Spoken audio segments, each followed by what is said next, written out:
What's going on, everyone? Welcome to this channel. I am Justin and I'm going to do a review of Back to the Future 3. I have done the other Back to the Future movies so far, 1 and 2. There will be links to those ones below as well, and I still have one more VHS review to do for you guys, which is The Secrets of the Back to the Future trilogy, which will be up sometime in the near future. And it will be added below as well, so definitely check out that review once it's up as well. So let's dive right into this. Back to the Future 3 right here. Doc, Marty, and Clara right on the front. This is Back to the Future, in my opinion, is the poorest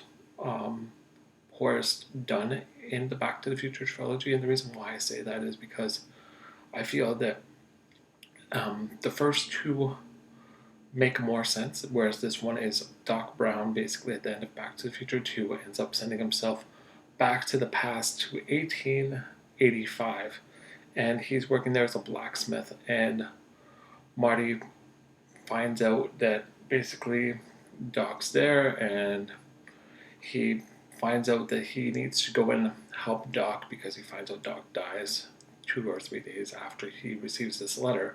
The letter that Marty receives is a letter in 1985, I believe it was, or I think it was 1985. No, it was 1955. He receives the letter saying that Doc's in the past. Might be mistaken, but I'm pretty sure that's what it was. So Marty decides to go back to the past to help Doc and make sure he doesn't end up dead.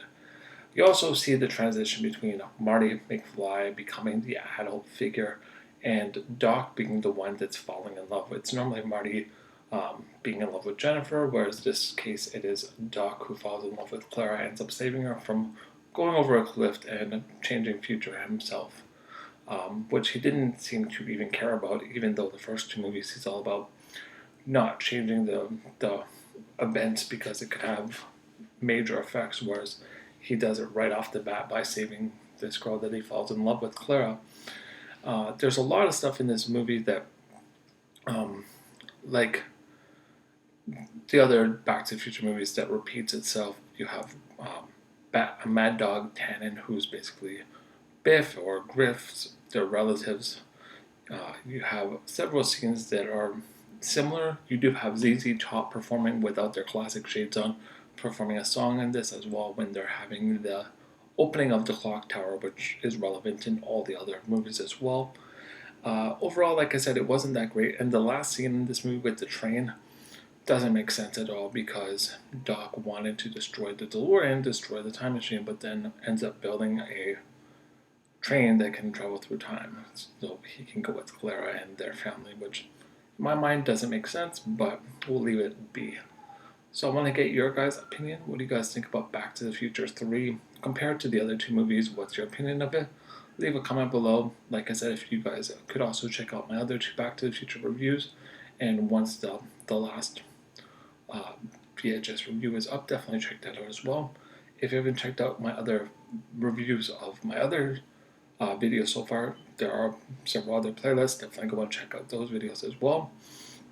And if you want to hit me up on Twitter, my Twitter name will be below at JustRaymer. You can hit me up on Twitter there. And I want to thank you guys for watching this video, and I will catch you guys in the next video.